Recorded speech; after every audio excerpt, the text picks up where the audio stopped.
And so couples can get locked into these frozen images of each other and not realize it. They think that's who the person is. He really is selfish. He really never listens to me. Or she really is demanding. She really is critical or judgmental or whatever. They get locked into those and reinforce those. And that, when it gets to that point, that's where work, it really is work to get out of that, because you're locked into it. And to shift out of that, to say, oh, maybe something else is going on, and to get out of that takes, I mean, there's a flexibility involved in that, and a willingness, and that takes effort. That's not easy at all, because you're so certain you're right, because that's your experience, and the person keeps reinforcing your experience. You keep reinforcing your perception by how you interpret the person. So that can really set couples apart.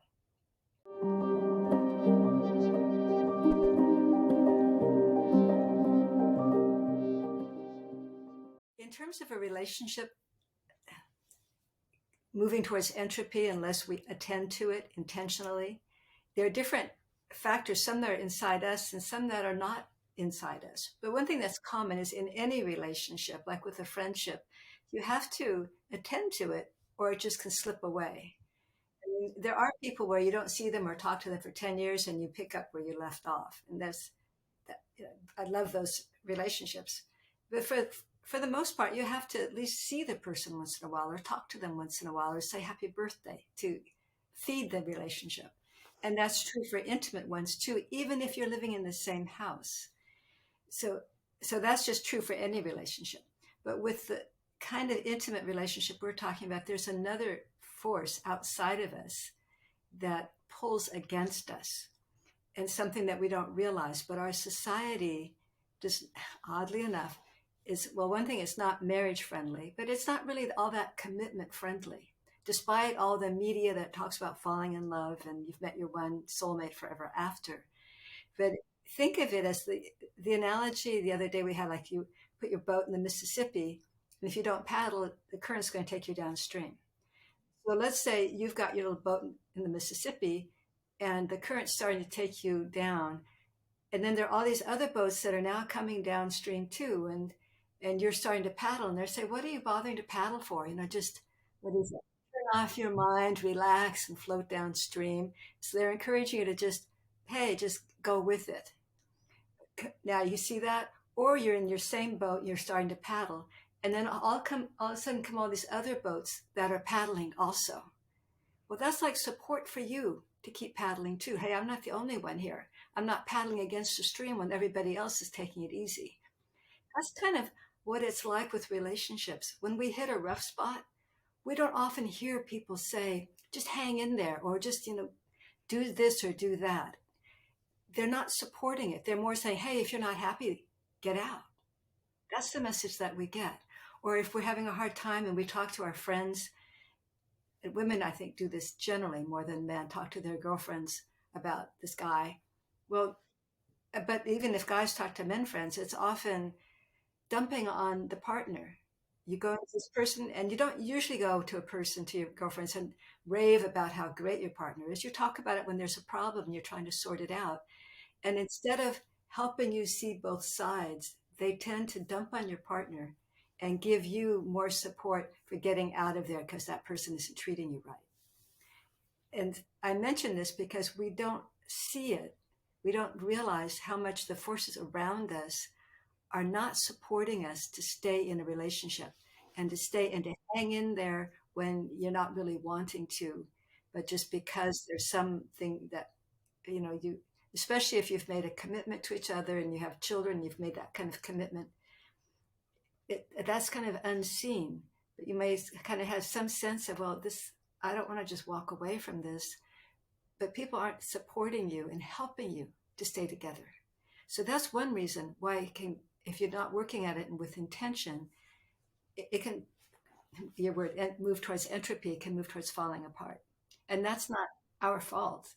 That's just, we don't get support from our environment, from our families the way we used to, where of course you're going to stay together and of course you're going to work it out. Now you've got all kinds of alternatives. Why are you being so stupid to hang in there when it's hard? So that's one factor. people should realize to make it, it's like you need a support system. And this is one reason I'm a real advocate of small, whether it's having one couple that's like your buddy couple or having couples groups that, like we have, my husband Joe and I have a group that they've been meeting together once a month for over 6 years now. And they know each other, they know each other's issues, and they can talk about it freely without fear that they're going to judge them or laugh at them. Complete support, which helps people stay together and get happier together. I really advocate that for couples to have at least one other couple that who knows their relationship. You know, I mean, we have lots of friends, but that doesn't mean our friends know what goes on behind closed doors, what's going on in our relationship. But so we have like one couple that's very close friends, and we can talk to them about what's going on. And we know they're not going to judge us. And if they have something, they can talk to us. That is so valuable for staying together, because otherwise society is kind of pulling you apart more. So that's one thing. But more personally, to couples themselves, we were talking about how there's that spike phase and how we're lifted up like a drug high. And we see all these fabulous things in our partner and how much we have in common and how great our partner is. And when the drugs are no longer supporting us, and when other forces come into our life, like, okay, we've got to catch up at work, or we've got friends who say, hey, I haven't seen you forever, or we just have to go to the dentist, we have things we have to do. And we kind of come back to our normal life, and we start seeing our partner, like what we're saying, the yin and the yang, the other side of them. There can be a disappointment that we hold against our partner because it seems that our partner changed on us. You're not the person I thought you were. And I like what we had. I like that magic, and I like who you were, and I like who I was at that time. And I'm mad that it's gone. And that kind of disappointment, like, what do you do with that? What do you do with that anger, especially when it doesn't make sense to you? And it can seem like your partner is deliberately doing this to you. You used to be A, B, and C, and now you're not. You're deliberately withholding it from me. Or you never used to talk to me like that, and now you are. You're deliberately doing it to me. That's not who I thought you were. So there's reason that just as a relationship changes from that real euphoric high to something that might be more balanced, but not as magical, the anguish from that can subtly erode when we don't understand what's going on. So that's another factor, that's one of the entropic factors that goes on. So that just to be kind of aware of that and to start understanding more of what we talked about, the yin and the yang of, okay, this thing I'm having a hard time with, that you're seem to be so controlling, you're also really strong, and that attracted me to you. Or just to see more, this is the whole picture. And it's not just that one phase. And this isn't to belittle that one phase, but that's just like opening the door, the first chapter in that book of love. And yes, that's really good. It got me into the book. And now there are other chapters that unfold differently. And just to kind of have that bigger perspective. And again, we don't get that in our culture. We certainly don't get that in all the romantic movies. It ends when we finally get to that in love stage. Okay, now we can finally be together. So that's another factor that contributes to it. And depending on our personality, we might be the type that just kind of carries a grudge for that. Living together, or even if you're not living together, but you're close to somebody, it's pretty likely you're going to step on each other's toes. Whereas you wouldn't if you're farther apart. So that's why this only happens with my partner. Nobody else in the world does this happen with. Well, there's nobody else you're that close with. So there's just that where they're inevitable, what one psychologist calls unfortunate moments, where you just step on each other's toes, or you just rub each other the wrong way, or, I've got a headache today and I'm grumpy and crabby and I just snap because of my stuff, what's going on with me, not because of you. Those things happen, and a relationship can absorb those, but we need to cut some slack. Like sometimes it's just because we're close. And how do we handle that? And it might just be something as simple as an apology, or of recognizing, oh, we both bumped into each other. Can we turn this into a joke? Can we turn it into humor? It's not that you're out to get me, or it's not we aren't suited for each other. It's just unfortunate moments happen sometimes. And if, especially coming out of what, but it was so magical and it never happened then. Why is it happening now?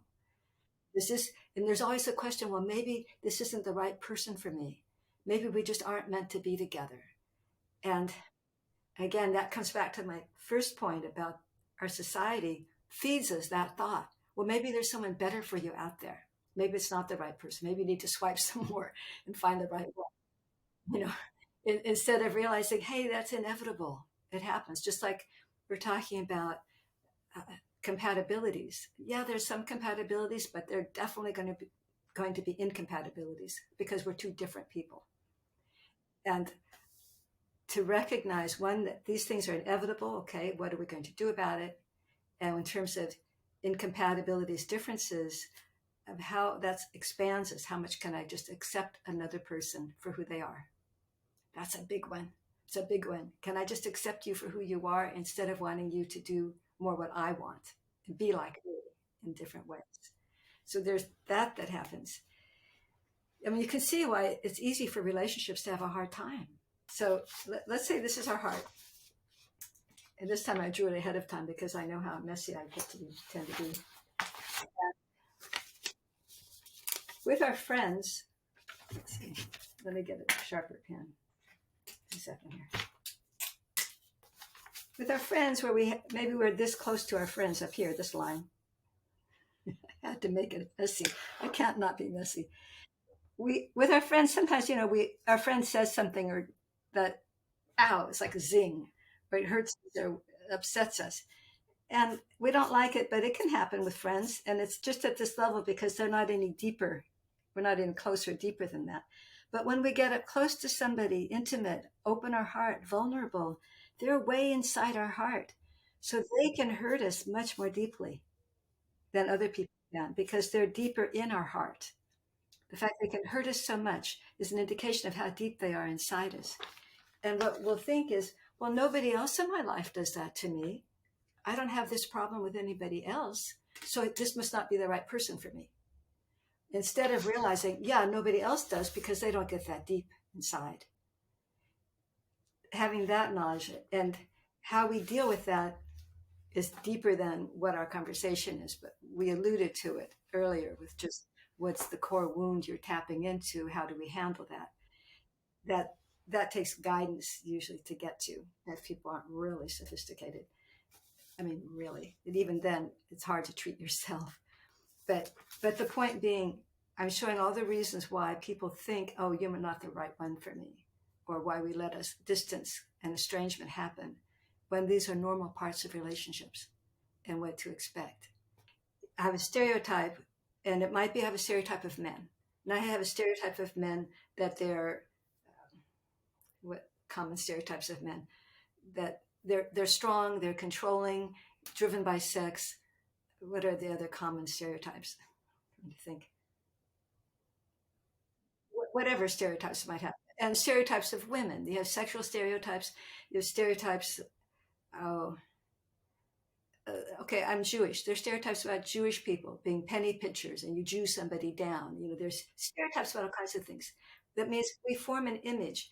Now, a lot of the stereotypes we have in our culture is currently trying to overcome them. It's just they've been passed on to us. We've learned them without ever having experience. But once you have a stereotype, then it's like I have this frame. So when I see, let's say, men, I'm going to think, okay, I'm looking for evidence that you're either controlling or that you're strong or sex driven or whatever my stereotype might be. I'm looking for evidence that then reinforces it. And I don't see anything else. So a way of thinking about stereotypes is like a set or frozen image I have. And it can be of a group of people or it can be of an individual. So now we get into our intimate relationships and you do things that, maybe you stepped on my toes because we got too close, or you said something that tapped into my little core wound or this or that. And then I form an image of you. And my image might be, he doesn't really care about me. He's selfish. That's That's a common one. He doesn't care about me. He's selfish. And so now I'm interpreting things you do that fit my frozen image of you. And I'm reacting not to you, but to my image of you. And then there's something called like hot thoughts, as in contrast to cold thoughts. Hot thoughts are I'm telling myself negative things about you. Like my inside dialogue about you is hot. It's heating me up and getting angry at you, or withdrawn is the same on the same continuum, but turning me against you. And then time goes on. You did that thing. Oh, he did it again. He forgot to do something he said he was going to do because he's just so selfish. Or maybe you walked out of the room and I yelled something from another room and you didn't hear me. And so you didn't respond. Oh, he's so caught up in his own stuff. He doesn't listen to me. He never listens to me. So I keep reinforcing that negative frozen image of you without challenging my thoughts. And so couples can get locked into these frozen images of each other and not realize it. They think that's who the person is. He really is selfish. He really never listens to me. Or she really is demanding. She really is critical or judgmental or whatever. They get locked into those and reinforce those. And that, when it gets to that point, that's where it really is work to get out of that, because you're locked into it. And to shift out of that, to say, oh, maybe something else is going on, and to get out of that there's a flexibility involved in that, and a willingness, and that takes effort. That's not easy at all, because you're so certain you're right, because that's your experience, and the person keeps reinforcing your experience. You keep reinforcing your perception by how you interpret the person. So that can really set couples apart. And that's, if they continue there, they're really on the road to estrangement. However, whether they handle it through fighting or withdrawal or whatever they do, but that's a sign of trouble in a relationship, where you want to turn that around. And so being aware of that is when we start making assumptions about our partner, which we think are true. We don't think they're assumptions. But when we start having negative images, negative ideas, negative stories about our partner, that's when we need to start having, ideally, not so easy, but ideally open conversations where you're open to hearing what else is going on, what else might be happening. Or even if you don't talk to the person, if you had good friends, supportive friends to the relationship, and you said, he's so selfish, he never listens to me, and the friend would say, give me an example, and what might be another way to interpret what he did. Could it be that he was exhausted and overworked and just was being thoughtless in that moment? How else can you explain what happened there? Yes. So I'm being very simplistic about it, but I'm just saying that's one of the things that is challenging in a relationship, and there are ways to handle it, but it's hard to handle it if you don't see it, if you aren't aware that that's happening. So we want to catch that as early as we can in a relationship, because it starts pretty early on and then builds over time. It can be a person does one thing that really gets to you, and now it's like they're on your hit list.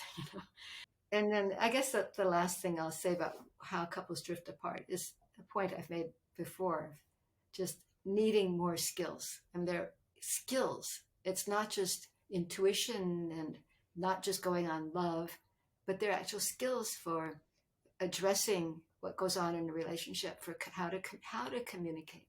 And we talked about how to listen, how to talk, how to understand what's happening. Just knowledge. So much of it's education.